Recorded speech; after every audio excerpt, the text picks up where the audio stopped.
Olá, tudo bem? Eu sou o Marcos Felipe Rocha, sou mestrando do Programa de Pós-Graduação em Estudos Linguísticos da Universidade Federal de Mato Grosso e estou aqui hoje para fazer minha comunicação, que se intitula Ideologia de Gênero, Polêmica, Argumentação e Discursos.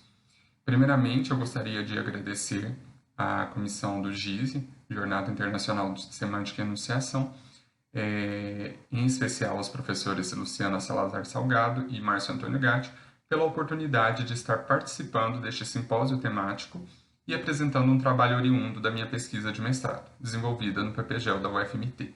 Também quero agradecer a minha orientadora, Ana Carolina Vilela Deng, por todo o suporte e orientação ao longo do mestrado.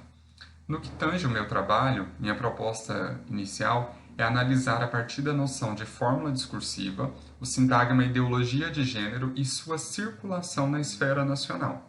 Para tanto, temos como ponto de partida os aportes teóricos de Alice Krieg-Planck, em especial a noção de fórmula discursiva, tendo em vista o quadro teórico de tradição francesa da análise do discurso. E com base nele, objetivamos desenvolver a pesquisa a partir do conceito de interdiscurso de Menguenot, assumindo a polêmica como um processo de incompreensão regrada. Dessa forma, na contemporaneidade, com o advento e a grande popularidade das mídias sociais, os modos de se expressar foram ressignificados. As pequenas frases, citações, slogans e as fórmulas passaram a ter grande circulação nas redes sociais.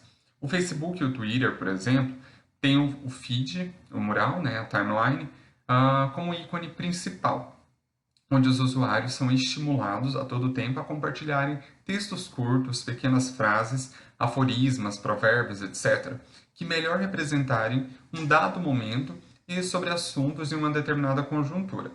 Vale destacar que em algumas redes sociais há limitação de caracteres que incitam a produção de enunciados curtos. Assim, em todos os espaços, há uma gama de temáticas que são abordadas de maneira breve e que circulam nas redes. A presença de enunciados destacados, de fórmulas, de pequenas frases, é, portanto, um fenômeno cada vez mais recorrente, que suscita o aprofundamento dos estudos, incluindo aí os estudos discursivos.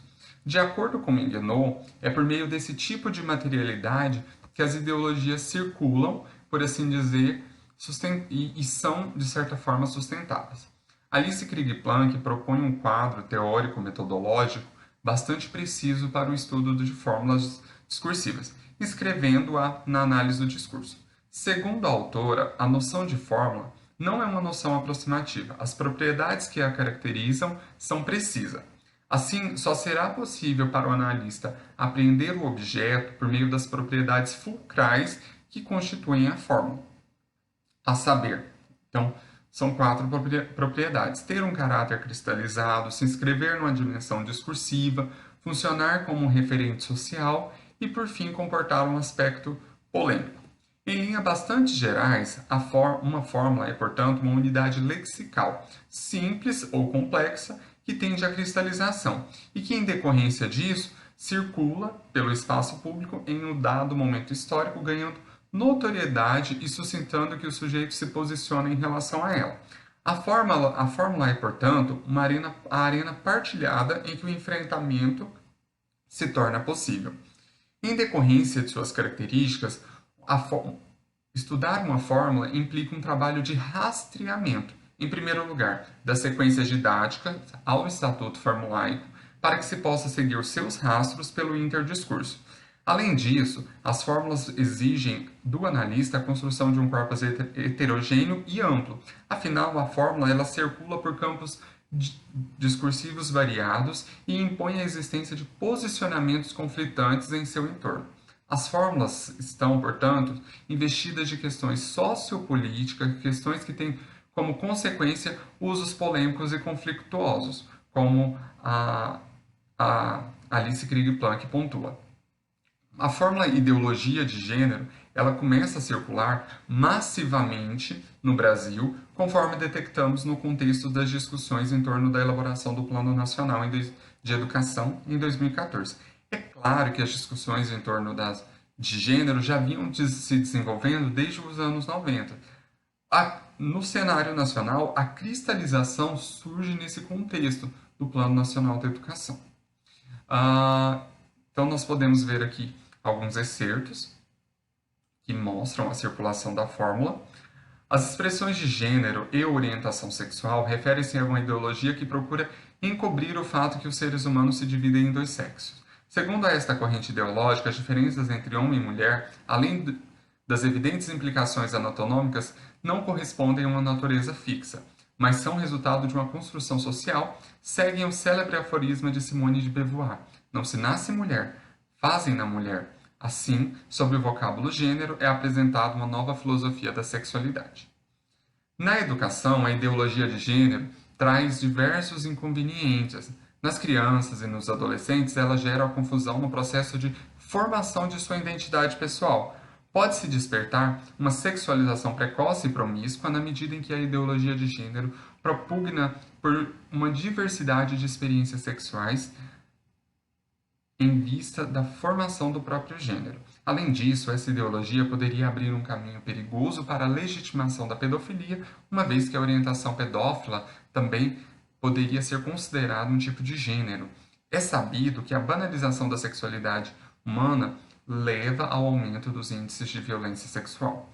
Daí advêm os esforços dos apoiantes do uso do sintagma ideologia de gênero, tendo em vista que denegam a promoção e o respeito à diversidade de gênero no campo educacional, no espaço educacional, ou também em outras esferas, a fim de estabelecer relações de poder e opinião. Percebem-se também nos representantes, principalmente da Igreja Católica, por meio do discurso religioso, amparados pelo patriarcado e pelo padrão heterossexual instituído pela Bíblia, eles esforçam-se para usar as questões biológicas para amparar sua argumentação. Mais um excerto. Em nossas escolas se difunde a ideologia de gênero, a tendência de apagar as diferenças entre homem e mulher, considerada simples efeito de um condicionamento histórico-cultural. Essa ideologia nega a diferença e a reciprocidade natural de homem e mulher, prevê uma sociedade sem diferença de sexo e esvazia a base antropológica da família. Outro excerto. Ideologia de gênero é uma ideologia que atende interesses políticos e sexuais de determinados grupos, que ensina nas escolas para crianças, adolescentes e adultos que o gênero, o sexo da pessoa, é algo constituído pela sociedade e pela cultura, as quais ele acusam de patriarcal, machista e preconceituosa, ou seja, ninguém nasce homem ou mulher, mas pode escolher o que quer ser, pois comportamentos e definições do ser homem ou mulher não são coisas dadas pela natureza, pela biologia, mas pela cultura e pela sociedade, segundo a ideologia de gênero. Então, diante desse cenário, as fórmulas elas figuram e tornam-se objetos de debate, não somente no discurso religioso, mas participam dos interesses políticos, das pesquisas científicas, evidenciando a sua dimensão discursiva. Então, outro excerto, ideologia de gênero é a violência contra a criança, não é diversidade sexual, não são os homossexuais, as lésbicas, os travestis. E, além disso, escolheram o Brasil como laboratório dessa teoria, mas estamos mandando um recado. Acabou a brincadeira, nossas crianças não são cobaias. Isso aqui foi um trecho da ministra Damares Alves. Na sequência, durante a conversa, Bolsonaro e Weintraub também falaram sobre a chamada ideologia de gênero. Uma parte do eleitorado simpatizou comigo na pré-campanha e na campanha tendo em vista a educação. Não vi discussão sobre ideologia de gênero. Isso, no meu entender, não é para ser discutido lá, no MEC. O pai quer que o filho seja homem e que a filha seja mulher. Coisa óbvia, né? Disse Bolsonaro. Weintraub seguiu na mesma linha. Quem educa é a família. A escola ensina. A gente ensina a ler, a escrever, ensina o ofício. A gente espera que a família eduque as crianças.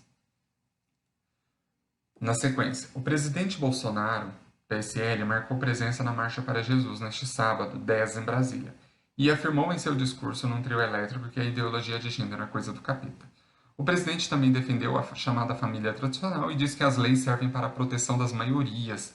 Vocês têm, na primeira vez da história, um presidente que está honrando o que prometeu durante a campanha, um presidente que acredita e valoriza a família, um presidente que vai respeitar a inocência das crianças na sala de aula. Não existe essa conversinha de ideologia de gênero. Isso é coisa do capeta, discursou. Nós temos um presidente que, além da família e a questão da educação, tem amor ao próximo.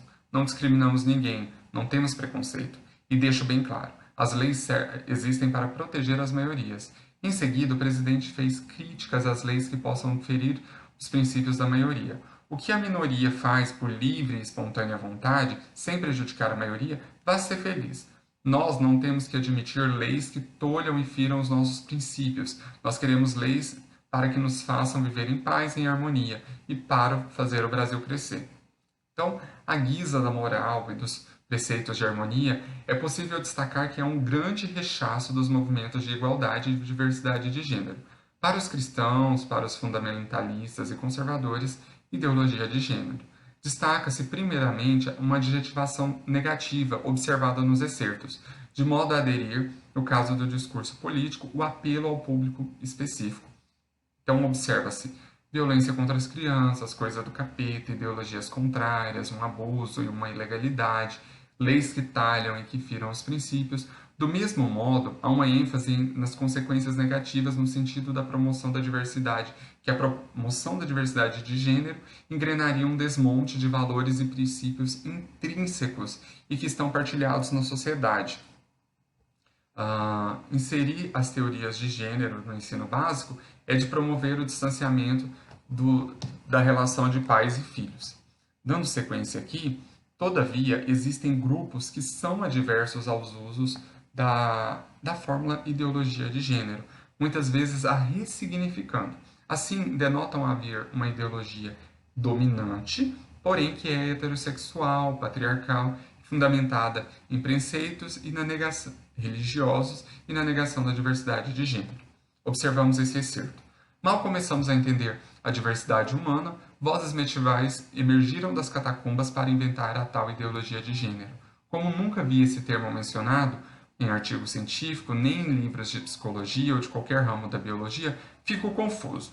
Suponho que se refira a algum conjunto de ideias reunidas por gente imoral para convencer crianças e adolescentes a adotarem comportamentos homossexuais. Será que devo a heterossexualidade a inexistência dessa malfadada ideologia em meus tempos escolares?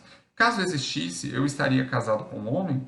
Embora disfarcem, o que os moralistas de Botequim defendem é que a repreensão do comportamento homossexual que sei lá por que tormentos causam tanto horror. Outro excerto. Ideologia de gênero não existe. Não existe em dois sentidos, ao menos. Um mais espalhado em círculos mais progressistas, outro menos. Por um lado, a ideologia de gênero não existe no sentido médico-científico. Até a 5ª semana de gestação, o embrião é assexuado, lembrou com precisão o médico Drauzio Varela nesta folha. Tampouco a ideologia de gênero existe no sentido mais comumente empregado em círculos conservadores, como uma suposta ideologia praticada sistematicamente pela esquerda como forma de desmantelar os papéis de gênero que fundamentam as famílias. Reconhecer o uso por conservadores de uma ideologia de gênero como paranoia é reivindicar que ela se fundamenta no medo, o medo da mudança, como aponta a cientista social Esther Solano em suas pesquisas. Do exposto, fica evidente, então, um processo de desestruturação do significante ideologia de gênero. Por mais que haja uma relação polêmica quanto ao seu significado, aqueles que não são partidários dessa fórmula questionam a sua procedência e o seu uso, seja pelo deslocamento de sua proveniência das ciências e na medicina ou por um instrumento de repreensão da diversidade sexual e de gênero na sociedade. O medo e as questões biológicas que constituem os indivíduos são os principais fatores que estes acreditam fundamentar o seu outro. Dessa forma, em oposição aos estudos em prol da equidade de gênero e da diversidade sexual, grupos religiosos, conservadores e reacionários emergiram principalmente após os debates na esfera educacional, a partir de 2014. Nesse sentido, com base nas categorias que alicerçam o seu discurso opositor, tais reações se dão em forma de simulacros, a partir do processo de intercompreensão regrada proposto por Menguenot em Gênesis do Discurso. Portanto, teóricos conservadores, atores sociais e políticos unificaram-se no intuito de barrar o avanço das políticas e das pautas progressistas, principalmente aquelas que cercam os povos LGBTIs. Assim, além de buscarem o fortalecimento e a legitimação de determinadas visões de mundo, instaram inimigos sociais a serem combatidos. No que tange aos estudos e às discussões de gênero, as feministas e os ativistas LGBTs, além dos políticos de esquerda, são publicamente acusados de subverterem a ordem social e moral, para que, desse modo, amparada em termos biológicos, instaura-se uma concepção familiar restrita, que regula corpos e afetos e, principalmente, atende às demandas de mercado. Nesse contexto, desenvolve-se então o sintagma ideologia de gênero, no intento de desmistificar os estudos de gêneros que para os conservadores atentam contra a ordem moral da sociedade. Assim sendo, mediante esse cenário conservador que se reestabeleceu não somente na sociedade brasileira, grupos ultraconservadores antigênero, a partir das construções de sentidos por meio dos discursos, começaram a produzir atos que ilustram sua visão tradicional como forma de intervenção na arena pública, no intento de engessar padrões sociais e familiares. Dessa forma, a partir dessa retomada conservadora na sociedade contemporânea, houve uma atualização do discurso das instituições governamentais e religiosas, que endossam concepções familiares heterossexistas e que valoriza concepções cristãs. Pode-se, com isso, apontar para que a situação da produção dos discursos conservadores e reacionários embasam um sintagma e ideologia de gênero, e a partir deste produzem efeitos de sentidos, corroborando, direta ou indiretamente, para a dispersão do termo. Há de se considerar que afeta de modo direto no campo educacional, pois as posições políticos ideológicas estão em confronto social e discursivo. Essas são as minhas referências que eu utilizo aqui para esta comunicação. Gostaria de agradecer, reiterar meus agradecimentos e deixar aberto para diálogos, questionamentos e contribuições. Acredito que isso vai se dar de forma bem proveitosa. No mais, é isso. Muito obrigado. Até breve.